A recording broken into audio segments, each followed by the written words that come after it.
Louis Vuitton Australia has confirmed a serious data breach exposing the personal information of its customers, including passport numbers. To discuss this, we're joined in the studio by cybersecurity expert JJ, Jacqueline Jane. Always good to see you. Likewise. What sort of data do we know about this data breach? Okay, so this is like most, we've got the names of people and we've also got their purchase history and unfortunately their passport numbers as well. Okay, a key question. Why do they have your passport numbers if it's a company that you buy a handbag from? Exactly. And upon research, I discovered that if you're overseas and you buy a product from Louis Vuitton, you need to give them your passport details so they can claim back the VAT, the tax. So the issue then comes with, well, why do they keep it for it to be part of a breach? Because once you've purchased it and claimed that tax, it really shouldn't be there anymore. I've got a lot of questions about this, but one of the basic ones is for companies to protect themselves. Yes.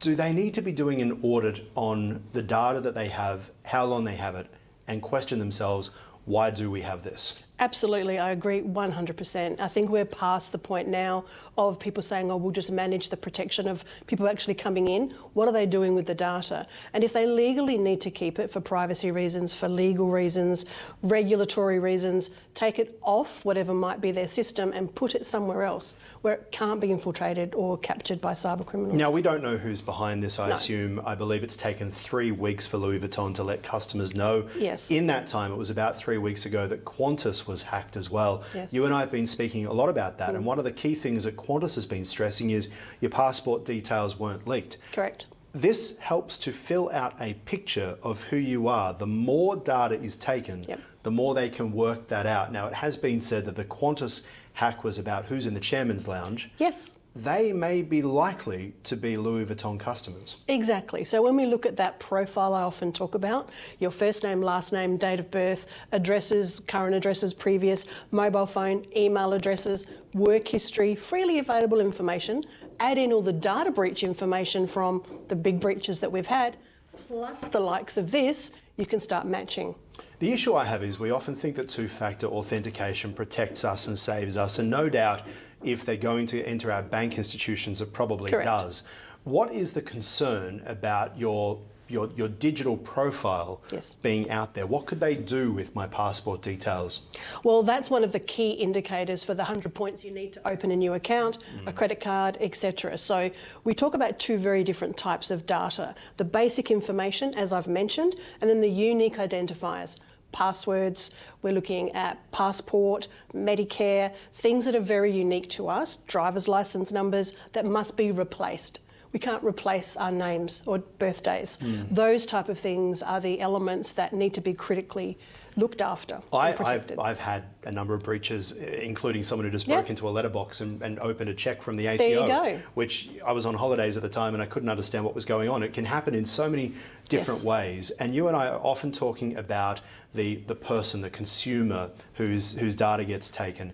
How long until this becomes an issue for the banks, the ATO, governments, right? Because even the ATO has been hacked. And thousands, if not millions of people are locked out of their accounts. They have to ring up every time that they need to prove that they are a real person. Tax time becomes really stressful. How can people just open a bank account these days with 100 points of ID, given we know that our ID is floating around?